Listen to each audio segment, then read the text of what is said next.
तो यूपी में आज दूसरे चरण का मतदान है। तो उत्तराखंड की सभी 70 सीटों पर आज ही वोट डाले जाएंगे। उत्तराखंड के सीएम पुष्कर सिंह धामी ने भरोसा दिखाया कि बीजेपी फिर सत्ता में वापसी करेगी। धामी से बात की हमारे संवाददाता मनोज्ञा लोईवाल ने। उत्तराखंड का चुनावी समर अब अपने अंतिम पड़ाव में है और वोटिंग के साथ सबका भविष्य ईवीएम में बंद भी हो जाएगा। हमारे साथ हैं उत्तराखंड के युवा मुख्यमंत्री, जैसा कि स्लोगन में भी लिखा गया है। ये बताइए कि इस बार क्या है भरोसा जीत का?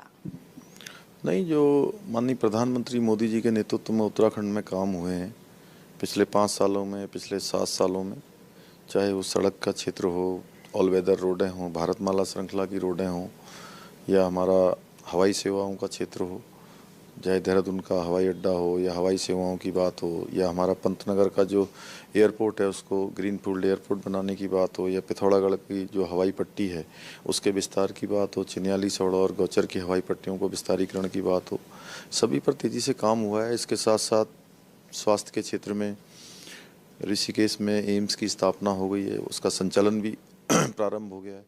धामी जी, जब काम इतना हुआ है, विकास इतना हुआ है, तो फिर यूनिफॉर्म सिविल कोड को लाने की क्या जरूरत पड़ रही है? ये क्या चुनावी मुद्दा है? ये हमारा संकल्प है कि हमारे प्रदेश के अंदर, चूँकि ये देवभूमि है, ये शांत प्रदेश है और पूरे हिंदुस्तान को आबो हवा देने वाला ये प्रदेश है, गंगा का प्रदेश है और ये देवभूमि है। इस देवभूमि में सभी के लिए समान कानून होना चाहिए, समान अधिकार होने चाहिए।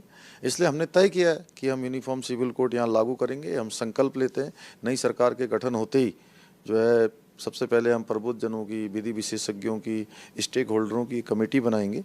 वो कमेटी इसको ड्राफ्ट करेगी और ड्राफ्ट के बाद हम इसको लागू करेंगे। इस बार हिजाब पर भी कई सवाल उठ रहे हैं, एक विवाद हो रखा है, होना चाहिए नहीं होना चाहिए स्कूलों में, कैसे देखते हैं आप? उस पर कानून अपना काम कर रहा है और जो विधि सम्मत है, कानून सम्मत है, वही होना चाहिए। तो आपको दिखा रहे हैं देश और दुनिया की तमाम खबरें, साथ ही चुनाव की गहमा-गहमी से जुड़ी खबरें भी। लेकिन याद दिला दें आपको एक बार फिर कि सुबह 7 बजे से लगातार हम आपको चुनाव से जुड़ी हर खबर दिखाएंगे सबसे पहले।